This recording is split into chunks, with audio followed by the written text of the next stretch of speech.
La cuisine, c'est par là.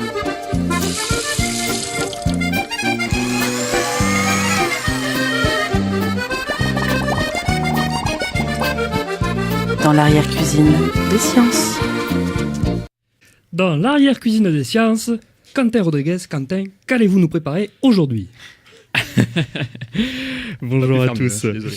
Alors, au menu de l'arrière-cuisine des sciences aujourd'hui, quelle place pour la science en démocratie ? De controverses sur les OGM en débat sur l'interdiction du glyphosate, des climato-sceptiques aux anti-vaccins, du nouvel eugénisme génétique aux craintes qu'inspire l'intelligence artificielle, de la place des sciences dans les démocraties occidentales ne cesse ces dernières années d'être bousculée, interrogée, contestée. L'histoire et la philosophie des sciences peuvent nous aider à comprendre les ressorts de cette situation. Tout d'abord, posons le cadre. Grossièrement, la place que la science occupe dans nos sociétés contemporaines date du milieu du XXe siècle. Cela va probablement surprendre beaucoup d'entre vous, mais ce que nous baptisons de nos jours recherche scientifique, élaborée dans des laboratoires réunissant un collectif de chercheurs professionnels autour de locaux et d'instruments partagés, rémunérés pour leur travail, le plus souvent par la puissance publique, tout ça n'existait pas il y a un siècle. C'est bien entendu la Seconde Guerre mondiale qui a servi d'accélérateur à ce nouveau régime social des sciences, stabilisé ensuite dans le contexte de la guerre froide, des 30 glorieuses et de la course à la suprématie militaire et culturelle entre chaque bloc. Ce mode d'organisation très récent à l'échelle de l'histoire des sciences a été baptisé par les historiens Big Science, la science lourde, par opposition à la science pratiquée jusqu'au XIXe siècle à domicile par des savants amateurs. Quel rapport avec les mouvements contestant pour diverses raisons l'institution scientifique, me direz-vous ?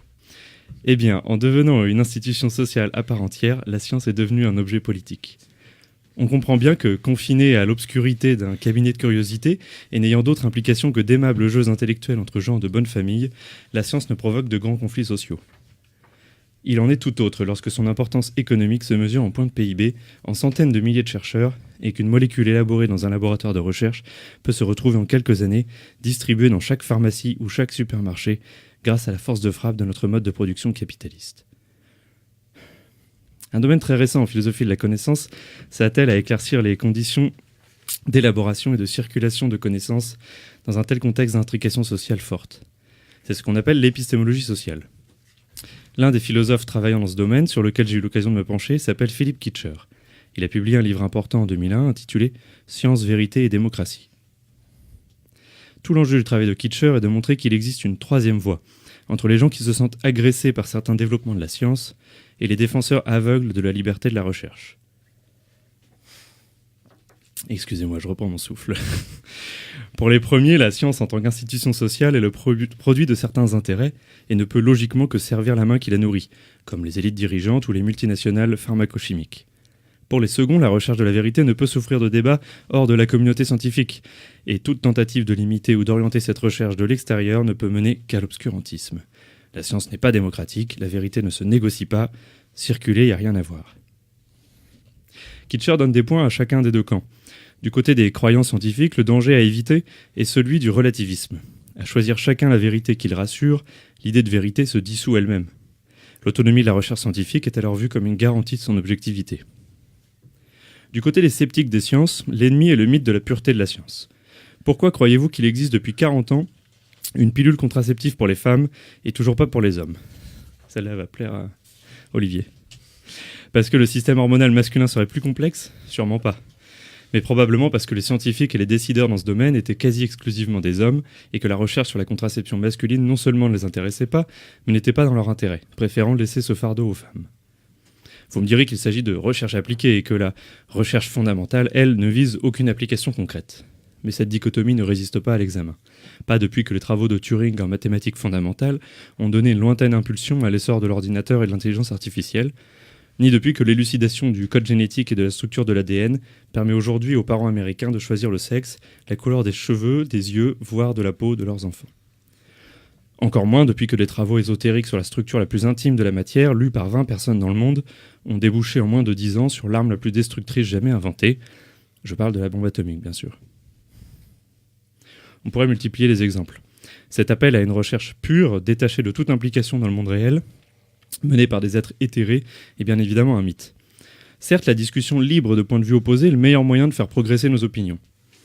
Le biais consiste à imaginer que la science puisse constituer une telle arène close sur elle-même, hermétique à la société dans laquelle elle se développe, indépendante de pressions dites extérieures, c'est-à-dire de préoccupations bassement matérielles. Ce que Kitcher démontre, c'est que dans notre société traversée de contradictions, de rapports de force entre riches et pauvres, de domination sexuelle, religieuse, raciste, etc., la lutte qui se déroule dans cette arène entre positions scientifiques sera toujours asymétrique. Lorsque les spectateurs de l'arène peuvent avoir à souffrir ou à gagner de l'issue de la confrontation, il est illusoire de croire à une neutralité féconde. Alors comment faire ? Bien sûr, il est très difficile de prévoir si davantage d'issues positives ou négatives sont à attendre de tels programmes de recherche, même pour des chercheurs du domaine.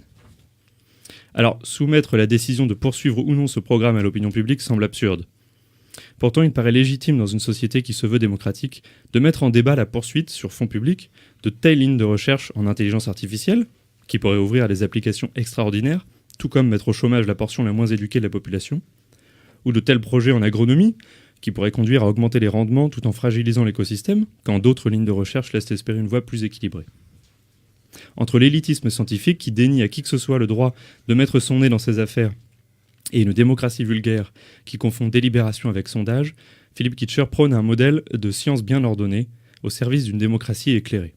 Celle-ci nécessite bien sûr l'éducation des préférences des citoyens et des outils de délibération permettant de les informer honnêtement sur les potentialités de chaque perspective de recherche. Mais elle implique également pour les scientifiques que rendre compte de son travail et en expliquer les enjeux, théoriques comme sociaux, n'est pas négociable dans une société démocratique à qui l'on demande de financer la recherche et d'en supporter les conséquences.